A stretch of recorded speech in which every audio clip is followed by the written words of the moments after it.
नमस्कार, मैं संजय शर्मा। आप देख रहे हैं 4PM न्यूज़ नेटवर्क। मेरे एक मित्र हैं, सीनियर IAS अफसर हैं, उनका फ़ोन आया, आज सुबह फ़ोन आया। मुझसे बोले, संजय जी मैं आपका वेल विशर हूँ, इसलिए कह रहा हूँ कि जो कुछ बोल रहे हो थोड़ा सोच समझ के बोलो।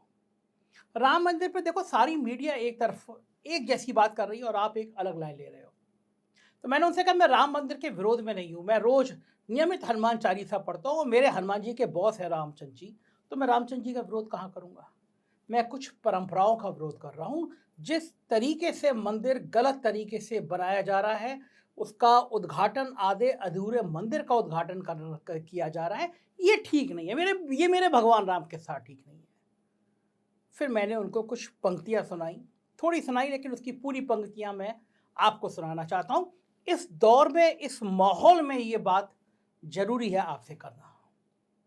जब सब ये कहें खामोश रहो, जब सब ये कहें खामोश रहो, जब सब ये कहें कुछ भी ना कहो, जब सब ये कहें है वक्त बुरा, जब सब ये कहें है वक्त बुरा, जब सब ये कहें ये वक्त नहीं बेकार की बातें करने का, जब सब ये कहें कि कुछ समझो तो, जब सब ये कहें कुछ समझो तो, जब सब ये कहें कुछ सोचो तो, जब सब ये कहें कलियों का चटकना क्या कम है, जब सब ये कहें कलियों का चटकना क्या कम है, फूलों का महकना क्या कम है, शाखों का लचकना क्या कम है, बिंदिया का चमकना क्या कम है, जुल्फों का बिखरना क्या कम है, प्यालों का छलकाना क्या कम है। जब इतना सब है कहने को, जब इतना सब है कहने को, जब इतना सब है लिखने को, क्या जिद है कि ऐसी बात करो जिस बात में खतरा जान का हो। जब सब ये कहे खामोश रहो, जब सब ये कहें खामोश रहो, जब सब ये कहें कि कुछ भी ना कहो, तब समझो पतझड़ रुत आई, तब समझो पतझड़ रुत आई, तब समझो मौसम दार का है, तब समझो सहमी रूहों को ये बात बताना लाजिम है, आवाज उठाना लाजिम है, हर कर्ज चुकाना लाजिम है। जब सब ये कहें खामोश रहो, जब सब ये कहें कुछ भी ना कहो, तब समझो कहना लाजिम है, मैं जिंदा हूं, सच जिंदा है, अल्फाज अभी तक जिंदा है, ये बताना लाजिम है। इस दौर में क्यों ना बोले, और इस दौर में नहीं बोले तो फिर किस दौर में बोले। जब हुकूमत इस दौर में तुली हुई है कि सारी व्यवस्थाएं खत्म कर देगी, मीडिया को गुलाम बना देगी, तो इस दौर में ना बोले तो कलम किस दौर में बोले। जब मीडिया गोदी मीडिया में बन जाए, जब पत्रकार राम भक्त बन जाए, पत्रकार न्याय की बात करना भूल जाएं, इस दौर में ना बोले तो किस दौर में बोले।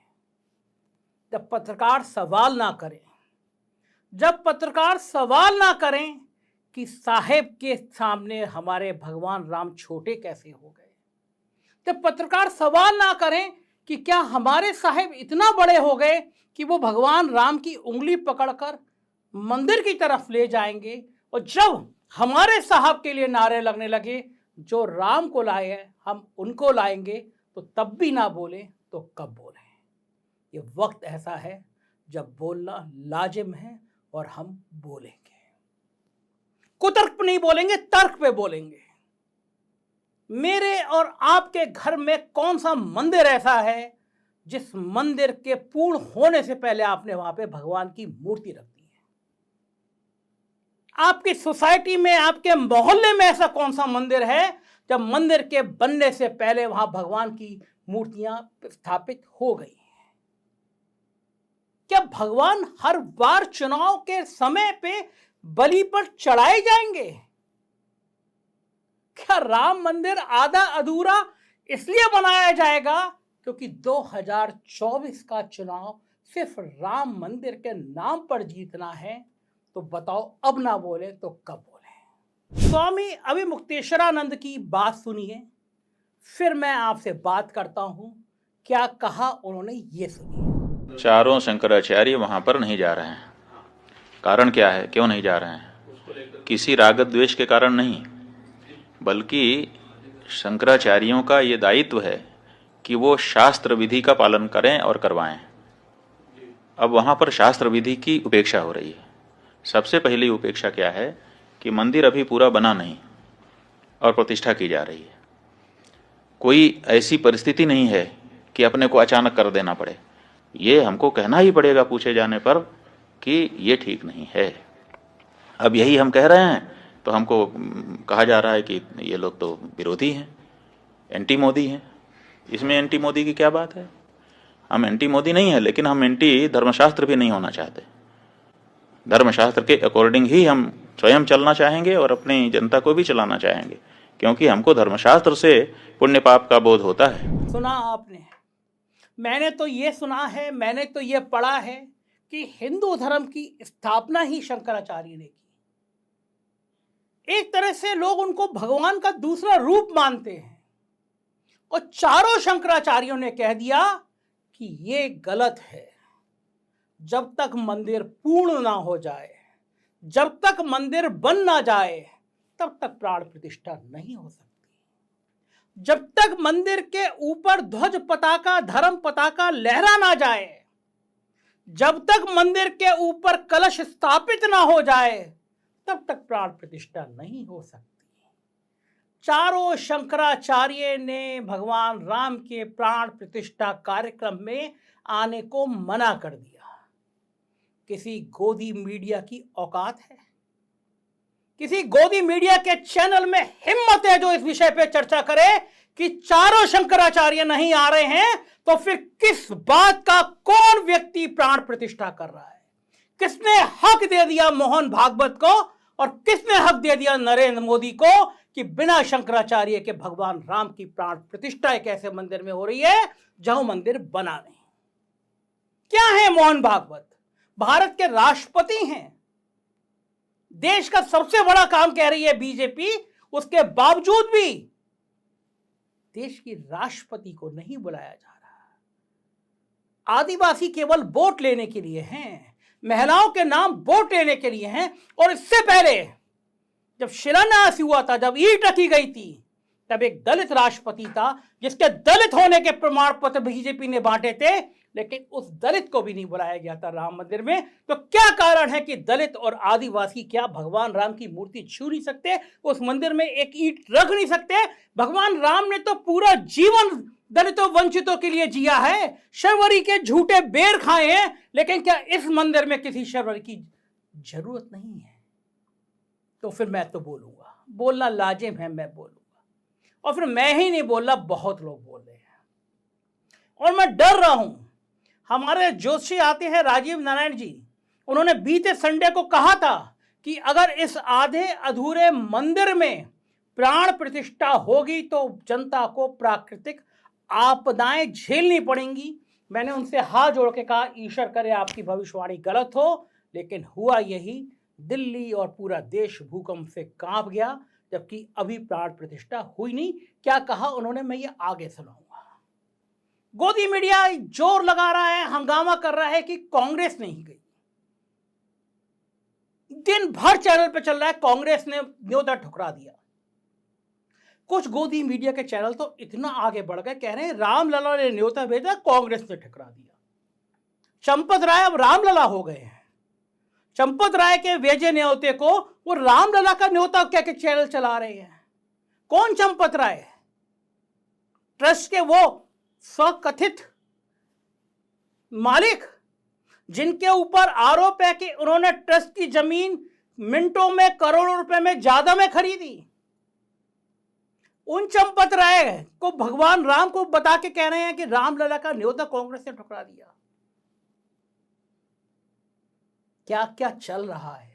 भारतीय जनता पार्टी के लगातार प्रवक्ता कह रहे हैं कि कांग्रेस ने प्राण प्रतिष्ठा के कार्यक्रम को ठुकरा दिया, कांग्रेस राजनीति कर रही है। भाई कांग्रेस नहीं जा रही, आप क्यों परेशान हो रहे हो? आप तो भगवान राम में ध्यान लगाओ। कांग्रेस जाए या नहीं जाए, बीजेपी के प्रवक्ताओं को परेशानी क्यों हो रही है? इसलिए हो रही है कि मकसद भगवान राम का मंदिर नहीं है, मकसद कांग्रेस को परेशान करना, बदनाम करना है। मैं तो समर्थन में हूं, बिल्कुल। सवाल यह होना चाहिए, जब चारों शंकराचार्य नहीं जा रहे, जो हिंदू धर्म के प्रतीक हैं, हिंदू धर्म के भगवान है एक तरह के, तो फिर कांग्रेस के नेता क्यों जाए? अखिलेश यादव ने राम मनोहर लोहिया का एक ट्वीट किया है, बहुत शानदार ट्वीट किया है। कुछ लाइनें लिखी हैं जो आज के विमर्श में मुझे बताना आपके लिए जरूरी है। अखिलेश यादव ने जो बातें लिखी हैं वो बातें करना इसलिए भी जरूरी हैं क्योंकि माहौल इस दौर में ऐसा ही है। अखिलेश यादव ने लिखा है कि भारतीय इतिहास की सबसे बड़ी लड़ाई हिंदू धर्म में उदारवाद और कट्टरता की लड़ाई पिछले 5000 सालों से भी अधिक समय से चल रही है और उसका अंत अभी भी दिखाई नहीं पड़ता।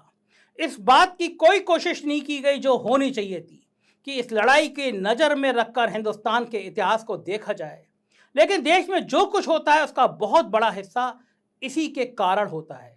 सभी धर्मों में किसी न किसी समय उदारवादियों और कट्टरपंथियों की लड़ाई हुई है, लेकिन हिंदू धर्म के अलावा वे बट गए।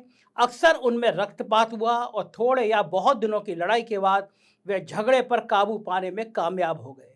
हिंदू धर्म में लगातार उदारवादियों और कट्टरपंथियों का झगड़ा चला आ रहा है, जिसमें कभी एक की जीत होती है, कभी दूसरे की, और खुला रक्तपात तो कभी नहीं हुआ, लेकिन झगड़ा आज तक हल नहीं हुआ और झगड़े के सवालों पर एक धुंध छा गया है। डॉक्टर राम मनोहर लोहिया, यह अखिलेश यादव ने कहा, और तब कहा जब स्वामी प्रसाद मौर्य के बयानों पर बार बार समाजवादी पार्टी को घेरा जा रहा है। कहा जा रहा है कि समाजवादी पार्टी प्राण प्रतिष्ठा कार्यक्रम में नहीं जाना चाहती। कभी आपने देखा है अखिलेश यादव और डिंपल यादव के फोटो देखे हैं? कौन सा हिंदू धर्म का पर्व है वो लोग नहीं मनाते? डिंपल यादव छोटे छोटे बच्चों को पैर धोती हैं, नवरात्रि जब कन्या पूजने का टाइम होता है, नवरात्रि में कन्या पूजती हैं, मंदिर जाते हैं, लेकिन वो बीजेपी के धर्म वाले खांचे में फिट नहीं होते। मेरे जैसे व्यक्ति जो नियमित पूजा पाठ करते हैं लेकिन गलत चीज़ों पर सवाल खड़ा करते हैं, वो कहते हैं कि आप अधूरे बने मंदिर में प्राण प्रतिष्ठा क्यों करा रहे होंगे, तो उनकी नज़र में वो हिंदू नहीं होते। कांग्रेस की फायर ब्रांड नेता है सुप्रिया श्रीनेत। उन्होंने भी आज बहुत बढ़िया तरीके से भारतीय जनता पार्टी को घेरा। मैं पढ़ के सुनाता हूं जो सुप्रिया श्रीनेत ने कहा है। सुप्रिया श्रीनेत ने चारों शंकराचार्य की फोटो लगाई और लिखा है, प्राचीन भारतीय सनातन परंपरा के विकास और हिंदू धर्म के प्रचार प्रसार में आदि शंकराचार्य का महान योगदान है। उन्होंने भारतीय सनातन परंपरा को पूरे देश में फैलाने के लिए भारत के चारों कोनों में 4 शंकराचार्य मठों की स्थापना की थी। ये चारों मठ आज भी 4 शंकराचार्यों के नेतृत्व में सनातन परंपरा का प्रचार और प्रसार कर रहे हैं। आदि शंकराचार्य ने इन चारों मठों के अलावा पूरे देश में 12 ज्योतिर्लिंगों की भी स्थापना की थी। उत्तरामनाय मठ या उत्तर मठ ज्योति मठ जोशी मठ में स्थित है, जिसके शंकराचार्य स्वामी अभिमुक्तेश्वरानंद जी हैं। पूर्वामनाय मठ या पूर्वी मठ गोवर्धन मठ जो पुरी में स्थित है, जिसके वर्तमान शंकराचार्य स्वामी निश्चलानंद सरस्वती जी हैं। दक्षिणी मठ श्रृंगेरी शारदा पीठ जो श्रृंगेरी कर्नाटक में स्थित हैं, जिसके वर्तमान शंकराचार्य स्वामी भारती कृष्ण तीर्थ हैं। पश्चिमी मठ द्वारका पीठ जो द्वारका में स्थित है, जिसके शंकराचार्य स्वामी सदानंद जी हैं। ये चारों शंकराचार्य नाराज हैं। इन्होंने भाजपा के प्रोपेगेंडा का बहिष्कार किया है कि वे अयोध्या नहीं जाएंगे। ये सुप्रिया श्रीनेत का ट्वीट है। तो गोदी मीडिया के चैनल इस बात पे बहस क्यों नहीं कर रहे कि कांग्रेस ने मना किया तो आप चैनल में बहस कर रहे हो? करो ना बहस। ये मत है कि चारों शंकराचार्य कह रहे हैं कि इस तरह की प्राण प्रतिष्ठा कार्यक्रम में वो नहीं जाएंगे, लेकिन जो लोग चारों शंकराचार्य से भी बड़ा हमारे साहेब को मानते हैं वो कैसे बहस कर सकते हैं? उन्हें तो साहेब की चाकरी करनी है। बड़ा और खौफनाक बात यह है कि अगर ऐसी परिस्थिति चलती रही तो फिर ना जाने ये समाज कहाँ चला जाएगा। भारतीय जनता पार्टी 2024 का चुनाव इसी राम मंदिर के आधार पर लड़ना चाहती है। उत्तर प्रदेश के चीफ सेक्रेटरी हैं दुर्गा शंकर मिश्रा। उन्होंने सभी विभागों को लिखा है कि बेसिक शिक्षा, माध्यमिक शिक्षा, उच्च शिक्षा विभाग द्वारा 22 जनवरी को सभी स्कूल कॉलेजों में छुट्टी की जाएगी। 22 जनवरी को पूरे प्रदेश में शराब की दुकान बंद रखी जाएगी। 16 से 22 जनवरी तक एक सप्ताह तक हर देव मंदिर में राम संकीर्तन आदि का आयोजन किया जाएगा। 22 जनवरी को सायकाल हर घर घाट मंदिर में दीपोत्सव का कार्यक्रम किया जाएगा। अयोध्या में सरयू घाट पर दीपोत्सव का आयोजन और उसके पश्चात हरी आतिशबाजी की व्यवस्था की जाएगी। सभी सरकारी इमारतों, स्कूल, कॉलेजों को सजाया जाएगा। कार्यक्रम के सजीव प्रसारण हेतु सूचना विभाग द्वारा अयोध्या में 50 अतिरिक्त स्क्रीन डिजिटल बोर्ड की व्यवस्था की जाएगी। पूरे प्रदेश में देव मंदिरों में स्क्रीन लगाकर कार्यक्रम का सजीव प्रसारण किया जाएगा। सभी नगरों गांव में नगर विकास पंचायती राज विभाग के माध्यम से 14 से 21 जनवरी के बीच विशेष सफाई अभियान चलाया जाएगा। माननीय मुख्यमंत्री 14 जनवरी को अयोध्या में इसका शुभारंभ करेंगे। प्रदेश के सभी कार्यालयों में 14 जनवरी से 21 के बीच में विशेष सफाई अभियान चलाया जाएगा। 22 जनवरी को लोगों को प्रेरित करके घर घर संस्थानों में ज्योति जलाई जाएगी। इस तरह के तमाम निर्देश जारी कर दिए हैं। मतलब पूरी सरकार अब दिए जलाएगी, घंटा बजवाएगी, सफाई करेगी, बाकी चीज़ें छोड़ दीजिए। शीत लहर में अलाव नहीं जल रहे हैं, कंबल नहीं बट रहे हैं, इन सब की चिंता छोड़िए, दिए जलाइए। सरकारों का काम ये बचा है? सरकारों का काम मंदिर बनाना और दिए जलाना है, या सरकारों का काम आपकी मूलभूत चीज़ों को लाना है? आपके अस्पताल, आपकी सड़कें, आपकी बच्चों की फीस, ये करना है? दरअसल ये आपके भक्ति काल की परीक्षा का समय है। आप भूल जाइए कि शंकराचार्य कौन होते हैं। आप सिर्फ एक शंकराचार्य को नाम याद रखिए, जिसका नाम नरेंद्र दामोदर दास मोदी हैं। जेपी नड्डा, जिनको देवताओं का देवता कहते हैं, और चंपत राय जी उन्हें भगवान विष्णु का अवतार कहते हैं। सिर्फ वही शंकराचार्य हैं, वही देवता है। इस युग में ये आपको समझाने की कोशिश की जा रही है। इसीलिए दलित और आदिवासी राष्ट्रपति नहीं बुलाए जाते। हमारे देवताओं के देवता सब कुछ कर डालेंगे। लेकिन हमारे ज्योतिषाचार्य राजीव नारायण शर्मा ने बहुत खतरनाक भविष्यवाणी की है और कहा है कि इस अधूरे मंदिर में प्राण प्रतिष्ठा करने से क्या क्या अपशकुन होते हैं। मैं आपको सुनवा रहा हूँ राजीव जी की बात। मैं दुआ करूँगा, प्रार्थना करूँगा कि राजीव जी की भविष्यवाणी गलत हो ना हो। भगवान राम सबके दिल में बसे। भगवान राम हर गरीब, दलित, वंचित के दिल में बसे। भगवान राम को इतने ठाट बाट की जरूरत नहीं है। भगवान राम तो जंगल में रह के, जंगल में मंगल करके रहे हैं, गरीब के द्वारे पे रहे हैं। भगवान राम हमारे और आपके सबके हैं। कम से कम इस बात को सुनिए और फिर जय सिया राम कहिए। सुनिए राजीव जी। ठीक बात है राजीव जी, अब राम मंदिर की बात हुई है तो उस पर चर्चा कर लें हम लोग की। राम मंदिर की डेट आ गई है, प्रधानमंत्री जी रहेंगे वहाँ पे, प्राण प्रतिष्ठा करेंगे। क्या है मुहूर्त 22 जनवरी का, कैसा रहेगा राम मंदिर का? टोटल आपकी भविष्यवाणी क्या है उसके सीन को लेकर? जी, पहले तो राम मंदिर के जो तारीख के ऊपर आने से पहले मैं बताना चाहता हूं दर्शकों को कि आज राम मंदिर के प्राण प्रतिष्ठा के फंक्शन में जोर शोर से आगे आकर के क्रेडिट लेने के लिए कौन से लोग कर रहे हैं, तो वो कृपया करके देखें कि वो क्या धार्मिक हैं, कि धर्म के मार्ग पर चलने वाले हैं कि अधर्म के। तो मैं एक सिलसिलेवार जल्दी जल्दी से सुना देता हूं।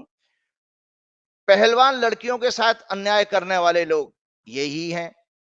मणिपुर में भारतीय संस्कृति को शर्मसार करने वाली जो आजाद भारत में अपने आप में पहली घटना हुई कि जहां एक स्त्री को निवस्त्र कराकर सड़क पर प्रदर्शन कराया गया, वो भी इनके राज्य की, इन्हीं लोगों की है। भाजपा शासन के उनसे भी ज्यादा संगीन अपराध में लिप्त केंद्र की सरकार का, उसके नेतृत्व का, जो सैकड़ों हत्याओं के बाद चुप रहा है, वो यही लोग हैं। मध्य प्रदेश में दलित के ऊपर यूरिन करने की जो घटना घटी, वो भी इन्हीं की सरकार थी। उसके बाद उत्तर प्रदेश में चलती ट्रेन में 2 सीनियर सिटीजन के ऊपर यूरिन करने की घटना घटी, वो भी उत्तर प्रदेश इन्हीं की सरकार है। फिर बाद में इन सब घटनाओं में लीडरशिप चुप रहती है। वो महिलाएं कहां चली गई जो उनकी मंत्री होती हैं, वो कुछ नहीं है, वो स्त्रियों को नहीं बोलती हैं। फिर इसके बाद ये कहा गया भी हाल फिलहाल में आपको पता है कितनी बड़ी घटना घटी कि जो बनारस में लड़की के साथ सामूहिक बलात्कार में 3 जो लोग पकड़े गए, वो बेसिकली भाजपा के आईटी सेल के लोग थे। तो अब आप बताइए कि किस तरह के लोग मंदिर के पूजा प्राण प्रतिष्ठा में है, तो इससे क्या भगवान आएंगे क्या? तो ये लोग चिंतन करें कि ये क्या धर्म के मार्ग पर चलने वाले लोग हैं, जितनी सारी घटनाएं मैंने बताई। और आपको पता होगा जानकारी के लिए, मध्य प्रदेश के चीफ मिनिस्टर ने एक अपनी चुनावी रैली में कहा था कि सीता जी का तो तलाक हो गया था और उन्होंने आत्महत्या कर ली थी। मतलब आप मां सीता के लिए ये भावना रखते हो कि तलाक हो गया, तो उस जमाने में डिवोर्स होते थे क्या? और साथ में कह रहे हो कि उन्होंने आत्महत्या कर ली थी। अपमान कर रहे हो, आप भगवान का अपमान कर रहे हो। इसके साथ उन्हीं महोदय का जब वो जीतने के बाद जुलूस निकला, तो आप लोगों ने देखा था, किसी आपके यूट्यूबर ने उस पर प्रोग्राम भी किया था कि वो हनुमान जी को क्रेन से, एक हनुमान जी का वो रूप धर के क्रेन से माला डलवा रहे। मतलब लानत है, अरे अरे भाई उत्तर भारतीय लोगों, तुम्हारी बुद्धि कहाँ भ्रष्ट हो चुकी है कि तुम हनुमान जी का इतना अपमान करोगे कि वहां एक मानव के गले में माला डालने के लिए आएंगे। नाश होगा तुम लोगों का सबका। मेरा आज ये मन से दुखी होकर के, क्योंकि हनुमान जी की भक्ति के लिए मैंने बैंड बजाई थी एबीपी न्यूज चैनल पर, संत महात्माओं की भी, भाजपा वालों की भी। आप लोगों का विनाश निश्चित है, क्योंकि आपने हनुमान जी का भी निरंतर अपमान किया है। कभी दलित बता देते हो, कभी आप जो है उनको कह देते हो बजरंग दल से तुलना कर देते हो, और कभी आप एक साधारण से आदमी के ऊपर माला डलवाते हो, वो भी क्रेन में लटका के आदमी को। तो बड़ा दुखद बात है। अब आपको मैं बताता हूं, जो लगन के जो समय की बात है, 22 जनवरी का मुहूर्त जो है अपने आप में कोई बहुत अच्छा मुहूर्त नहीं है। क्योंकि हम जब कुंडली की बात करते हैं, तो ये मंदिर कहां बन रहा है, ये दर्शक ये जाने, ये मंदिर जो है भारतवर्ष में बन रहा है। ये भारत की कुंडली है। इस भारत की कुंडली में बृहस्पति 12वें घर में, जो सनातन धर्म के कारक हैं, ये अगर इस जगह पर आते, लगन में आते, तो जो कि अप्रैल के आखिरी हफ्ते में आएंगे, उसके बाद का ज्यादा अच्छा मुहूर्त होता। अब मैं उस मुहूर्त की खामियां इसलिए बताता हूं, ये किताब में दिखा रहा हूं दर्शकों को, क्योंकि मैंने स्वयं एक प्राण प्रतिष्ठा कराई है और उसमें पूरा शामिल रहा हूं। पूना में एक हनुमान जी का और राम सीता का मंदिर। तो ये वास्तु मीमांसा है। इस वास्तु मीमांसा में एक पूरा का पूरा चैप्टर है देवालय निर्माण का। शिलान्यास है देवालय निर्माण का। ये निर्माण, उसके अंदर जो सिद्धांत इसमें वायलेट हो रहे हैं, वो इसलिए क्योंकि मैंने आपके दर्शकों को वचन दिया था कि मैं इस पे एक प्रोग्राम करूंगा। तो देखिए, भारत की कुंडली का 12वां हाउस, दूसरा, जिस लगन में ये प्राण प्रतिष्ठा हो, वो स्थिर लगन नहीं है। जबकि प्राण प्रतिष्ठा के लिए स्थिर लगन मतलब, स्थिर लगन का मतलब वो चीज रुकनी चाहिए। मतलब भगवान अगर हमारे आए तो भगवान का आशीर्वाद वर्षों तक, सेंचुरीज तक मिलता रहे। तो इसलिए स्थिर लगन की व्याख्या की गई है। वो स्थिर लगन नहीं है, ये चर लगन में प्राण प्रतिष्ठा करने जा रहे हैं। विष्णु या उनके अवतारों के लिए कन्या लग्न, स्थिर लग्न में सभी बड़ी देवताओं की प्रतिष्ठा, और चर लग्न में छोटे देवताओं की जाती है। चर लग्न में करें छोटे देवताओं, जैसे क्षेत्रपाल है, दिक्पाल है, नाग देवता है, यक्ष है, ग्राम देवता है, स्थान देवता है।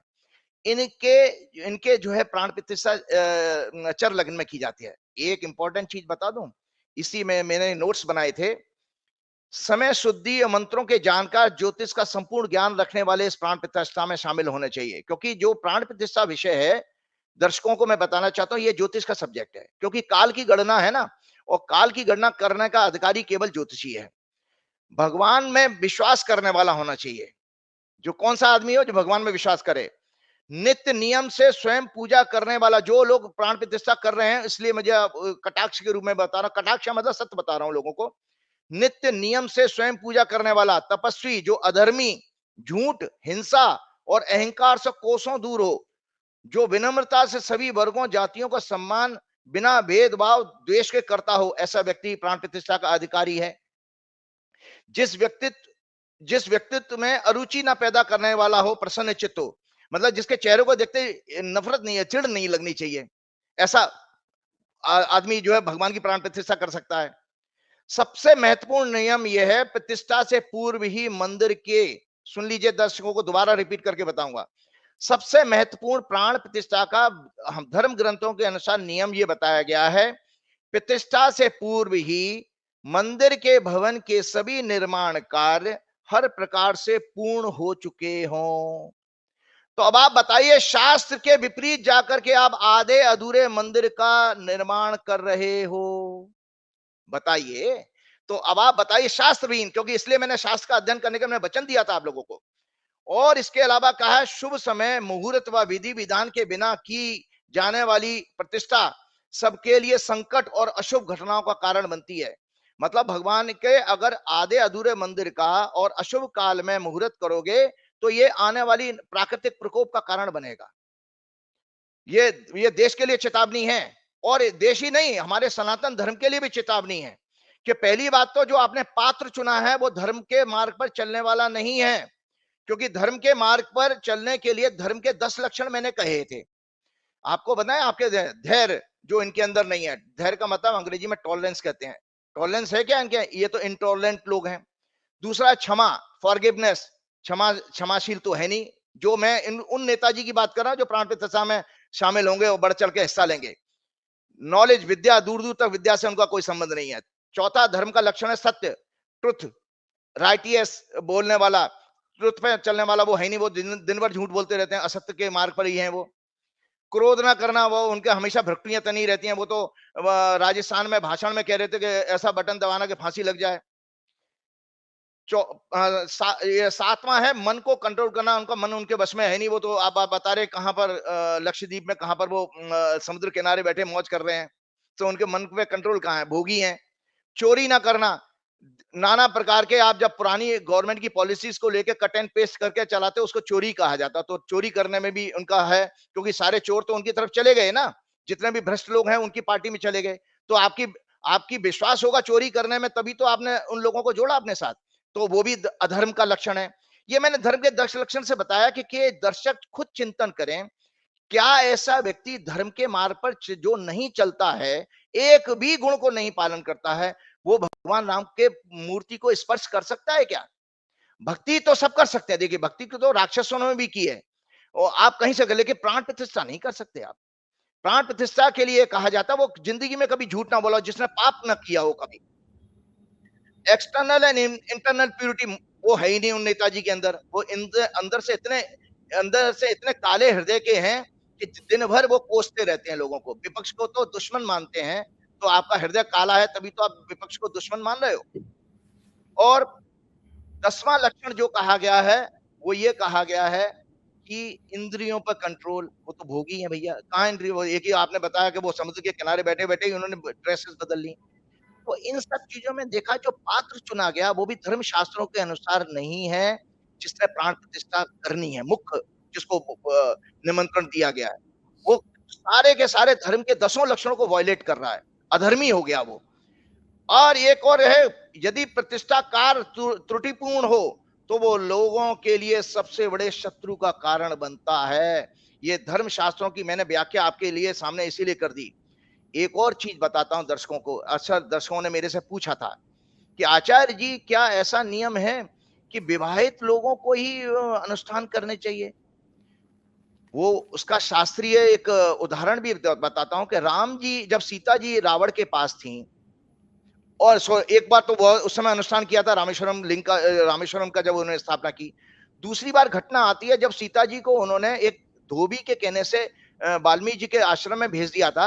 तो उस समय अकेले थे, तो उनको एक अश्वमेध यज्ञ करना था। तो वहां सीता जी की स्वर्ण की प्रतिमा बना करके महर्षि वशिष्ठ ने कहा था कि भाई राजन जो है आपका अनुष्ठान पूर्ण नहीं माना जाएगा अगर पत्नी नहीं होंगी आपकी। अगर आप मैरिड हैं तो बिना पत्नी के पूर्ण नहीं होता कोई भी अनुष्ठान, हमारे आपके घरों में भी। तो उसमें राम जी ने स्वर्ण की सीता बना करके वो अश्वमेध यज्ञ पूरा किया था। अब यहां पर जिन नेताजी को आगे किया गया है वो तो एफिडेविट दे चुके हैं, वो तो विवाहित हैं। तो एक विवाहित व्यक्ति बिना पत्नी के उन्होंने शिलान्यास क्यों कर दिया? तो ये शास्त्र का आपने उल्लंघन किया है। शास्त्र कहता है कि विवाहित जीवन का व्यक्ति ही किसी सामाजिक अनुष्ठान को कर सकता है। तो वो आपने विवाहित होते हुए पत्नी को नहीं ला रहे हैं, तो आप दूर बैठ करके तो बैठ सकते हो, पार्टिसिपेट कर सकते हो। या तो राजनाथ सिंह करते या गडकरी जी अपनी पत्नी के साथ करते। अगर आपको कोई परहेज है अपनी पत्नी से, नफरत है, चिढ़ते हो, कोई और द्वेष रहा होगा अपनी पत्नी से, तो उसमें आपको नहीं करना चाहिए, तो दूसरे लोगों को करना चाहिए। और उसका शास्त्रीय कारण मैं बता देता हूं। शास्त्रीय कारण यह है कि हमारे वेदों के अनुसार 4 जो पुरुषार्थ माने गए हैं। क्यों गृहस्थ जीवन में कहा जाता है, इसलिए दर्शकों को लॉजिक है वो ज्ञान देना मेरा जरूरी था कि धर्म, अर्थ, काम और मोक्ष, ये जीवन में 4 एक्ट हैं जो मनुष्य को करने चाहिए। वेद संदेश देते हैं, आदेश देते हैं, सॉरी संदेश नहीं आदेश देते हैं। तो धर्म, और इसीलिए हमारे विवाह में जो शादियां होती हैं उसमें मुख्य रूप से 4 फेरे होते हैं। धर्म 4 फेरे होते हैं, एक धर्म का, एक अर्थ का, एक काम का और चौथा मोक्ष का। जिसमें आपको पता है 3 फेरों में लड़की आगे रहती है और एक फेरे में लड़का आगे जाता है। ये 4 फेरों का कहानी है। फेरे तो 7 होते हैं फेरे तो। नहीं 7 नहीं, नहीं वो पता नहीं, ये पंजाबियों लोगों ने बड़ा ऐड कर दिए हैं, बाद में डिस्टॉर्ट हो गया, बिगड़ गया। 4 फेरे जब तक पूरे होंगे फेरे 7। नहीं वो गाना ये सब बाद में, ये मॉडर्न टाइम में शास्त्र बड़ा बिगड़ गया क्योंकि पंडित जी हमारी शादी हमारे पंडित जी ने भी 7 फेरे कराए थे। हाँ, वो हमारे भी कराए होंगे, हमारे भी कराए, लेकिन 4 फेरे होते हैं धर्म जो वेदों के अनुसार, क्योंकि जो संस्कार है ना 16 संस्कार में 13वां संस्कार विवाह संस्कार है। सीक्वेंस में पहला गर्भाधान संस्कार है कंसीविंग का, उसके 16 संस्कार को मानने वाला ही सनातनी कहा जाता है। जिस तरह से हमारे मोदी जी कहते हैं सनातन धर्म खत्म हो रहा है, उनसे पूछा जाए तुम 16 संस्कार पालन करते हो क्या? या जितने भी आरएसएस और बीजेपी वाले करते हैं सब तो अविवाहित हैं। तो जब वेदों का तुम 13वां संस्कार विवाह का संस्कार ही पालन नहीं कर रहे, तो फिर आप सनातन धर्म के कैसे हो गए? इन भाजपा वाले लोगों से पूछो, आरएसएस के लोगों से पूछो, जब वेद का 13वें नंबर का संस्कार विवाह संस्कार ही नहीं किया, शादी नहीं करोगे, तो सनातन धर्म कैसे हो गया? एक संस्कार टूट गया ना। तो सनातन धर्म में 13वां संस्कार में 4 फेरे ही कहे गए हैं। तो इसीलिए धर्म अर्थ काम मोक्ष, तो जो अर्थ और काम है वो सांसारिक है, धर्म जो है और मोक्ष जो है स्पिरिचुअल है। तो इसलिए मैं आपको बताना चाह रहा हूं कि चूंकि उसमें संतान उत्पत्ति आती है, भाई अर्थ और काम, काम शब्द बेसिक से माना गया गृहस्थ जीवन की चीज से, तो चूंकि उसमें संतान उत्पत्ति आती है तो उसके लिए मैरिड होना जरूरी है। तो जब ये कहा गया, इसीलिए लॉजिक में ये दिया गया कि जब भी कोई सामाजिक अनुष्ठान राजा करेगा तो बिना पत्नी के नहीं कर सकता, क्योंकि वो ही राजा जो गृहस्थ है अपनी पत्नी के साथ वो चारों पुरुषार्थ का पालन कर रहा है। इसके अलावा एक और मान्यता है शास्त्रों की कि जब मनुष्य पैदा होता तो 3 प्रकार के कर्ज ऋण लेकर के पैदा होता है। 3 कर्जे वो हैं देव ऋण, पितृ ऋण और ऋषि ऋण। तो जो इसमें देव ऋण और ऋषि ऋण अलग है, मैं केवल पितृ ऋण की बात करूंगा। पितृ ऋण जो हमारे आपका जो पितृ ऋण है, हम भी जब तक 3 ऋण पूरे नहीं कराएंगे, चुकाएंगे नहीं, तब तक हमें मोक्ष नहीं मिलेगा। तो पितृ ऋण जो है संतान उत्पत्ति से जो है पूर्ण होता है कि आप अपने जो आपको माता पिता ने आपके ऊपर खर्चा किया, आप संतान पैदा करके उनको आगे बढ़ाएंगे, मतलब सृष्टि के नियम को आगे बढ़ा रहे हो। तो इस लॉजिक से भी गृहस्थ आदमी ही किसी अनुष्ठान को, राम मंदिर जैसे अनुष्ठान को कर सकता है, अविवाहित व्यक्ति नहीं कर सकता। अब इसमें एक मान्यता आती है जो शंकराचार्य जी की बात आपने कही थी। जब ईशा से 500 साल पहले शंकराचार्य हुए हैं, लगभग 500 साल पहले, उस समय में बौद्ध धर्म और जैन धर्म हावी हो गया था, सनातन धर्म कमजोर हो चुका था, लोग सनातन धर्म से भागने लगे थे। तो उस समय केरल के एक छोटे से लड़के ने, वो टीनेज में थे, 16-17 साल की एज में तो चले गए वो वहां से केरल से पदयात्रा शुरू करी और उन्होंने हर जगह पे जगह बौद्ध धर्म के, जैन धर्म के आचार्यों को शास्त्रार्थ में हराया, डिबेट में हराया और सनातन धर्म की स्थापना की। उसके नाते फिर वो जो मैंने अपने प्रोग्राम में पहले ही कह दिया था, उन्होंने चारों दिशाओं में 4 धाम स्थापित किए। तो सनातन धर्म संस्कृति के अनुसार जो सर्वोच्च पद है किसी आचार्य का, वो 4 शंकराचार्य हैं। तो ये जो अगर अविवाहित व्यक्ति कोई प्राण प्रतिष्ठा कर सकता है राम मंदिर जैसे किसी बड़े मंदिर की, तो वो केवल और केवल अविवाहित व्यक्ति शंकराचार्य हो सकते हैं। या तो इस प्राण प्रतिष्ठा को शंकराचार्य करते, तो इसमें वायलेशन क्या हो रहा है? सबसे बड़ी बात कि शास्त्र ये कहता है कि अधूरे मंदिर में प्राण प्रतिष्ठा नहीं की जा सकती। दूसरी बात है कि विवाहित व्यक्ति ही करेगा, अगर अविवाहित है तो संत करेगा। मतलब केवल संत और महात्मा, उत्तर प्रदेश के संत महात्मा नहीं, शंकराचार्य, नकली शंकराचार्य भी बहुत हो गए, संजय जी बहुत ज्यादा हो गए हैं। लेकिन राजीव जी द्वारा ही होना चाहिए। राजीव जी कई शंकराचार्य ने विरोध किया है कि हम वहां जाएंगे नहीं क्योंकि प्राण प्रतिष्ठा करेंगे, मोदी जी छुएंगे मूर्ति, मोदी जी हम आकर ताली बजाएंगे। मैं कल देख रहा था कई 2-3 शंकराचार्यों का नाम आए थे, उन्होंने विरोध कर दिया, हम जाएंगे नहीं वहां पे। बिल्कुल सही कहा ना, मैंने आपको बताया ना, मैंने मोदी जी का मैंने नाम नहीं लिया था, मैंने बताया कि इन नेताजी ने धर्म के एक लक्षण का तो उनके गुण नहीं है, एक भी लक्षण नहीं है इनके अंदर, एक भी गुण नहीं है धर्म का, तो उस नाते तो अधर्मी हो, तो अधर्मी व्यक्ति राम का प्राण प्रतिष्ठा कैसे कर सकता है? अच्छा, तो मान लीजिए कि क्या जैसे मान लीजिए राजीव जी मंदिर नहीं बना वहां पे, आप कह रहे हैं कि बिना मंदिर पूरा बने प्राण प्रतिष्ठा नहीं हो सकती, उसके अपशकुन होते हैं, तो मंदिर तो नहीं बना, अधूरे मंदिर में प्राण प्रतिष्ठा हो रही है, तो इसके अपशकुन क्या क्या होते हैं, खराब चीजें क्या क्या आती हैं?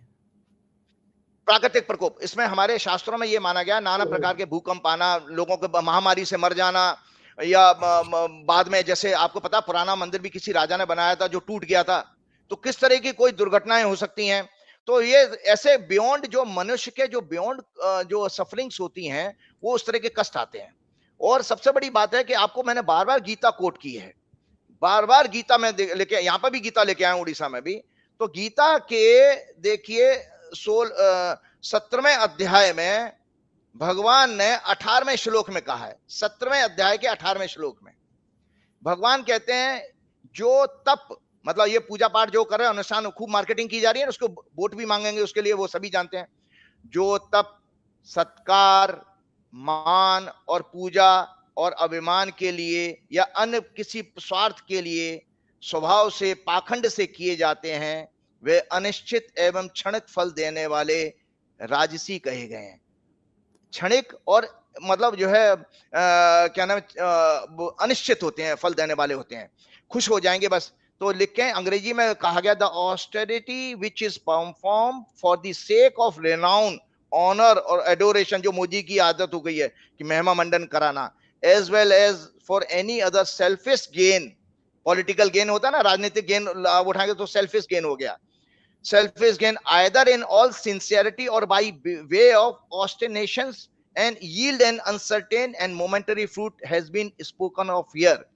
तो भगवान स्वयं कह रहे हैं कि ये जो अनुष्ठान पाखंड के लिए किया जाता है, पाखंड मतलब दिखावा, मीडिया प्रचार वगैरह, इसे पाखंड कहा जाता है, और जिसमें शास्त्र का पालन ना हो, जो मैंने अपने सारे सिद्धांत आज आपको डिटेल में बता दिया आपके दर्शकों को, कि वो सारे के सारे वायलेट हो रहे हैं, और आप जो है ऐसा काम करने जा रहे हो कि जो इतिहास में हमारे लिए बड़ा, सनातन धर्म के लिए बड़ा अपमानजनक स्टेज तैयार करेगा। दुखद है, बहुत दुखद है। ये आयोजन केवल शंकराचार्य, ये मतलब दो चीजें मैं समअप करता हूं टोटल, कि या तो शंकराचार्य करते, मोदी जी विवाहित हैं, और या तो पत्नी को लाके करें, और दूसरा सबसे इंपॉर्टेंट था, पूर्ण मंदिर होने पे होना चाहिए था। आपको पता है मंदिर की मंदिर पे कलश स्थापना होती है, उसमें ध्वज लगता है, तब मंदिर पूर्ण माना जाता है। हाँ, बिना ध्वजा के, बिना कलश के मंदिर पूर्ण हो ही नहीं सकता भाई। बिल्कुल ठीक बात। आप वहां पे जब आप देखिए कि वहां पर लोहे की वो क्या जो कंस्ट्रक्शन में लगती हैं, वो सारी सरिया वरियां लगी पड़ी हैं उस मंदिरों में, तो पूरे उसमें आप प्राण प्रतिष्ठा कर, वो सिर्फ इसलिए कर रहे हो क्योंकि जो षड्यंत्र आपको 2024 के चुनाव के लिए करना है, उसमें राम जी का वो ढाल बना करके आप यूज करोगे, क्योंकि अगर वो 3 महीने बाद होगा तो फिर वो आप आचार संहिता लग जाएगी। सुना आपने राजीव नारायण शर्मा को, दिल दहलाने वाली बात है। मैं दुआ करूंगा कि ऐसा कुछ ना हो, सब खुशी खुशी हो जाए, सब खुश रहें, सब प्रसन्न रहें, और हम सब लोग जय जय सिया राम करते रहें। शुक्रिया, थैंक यू।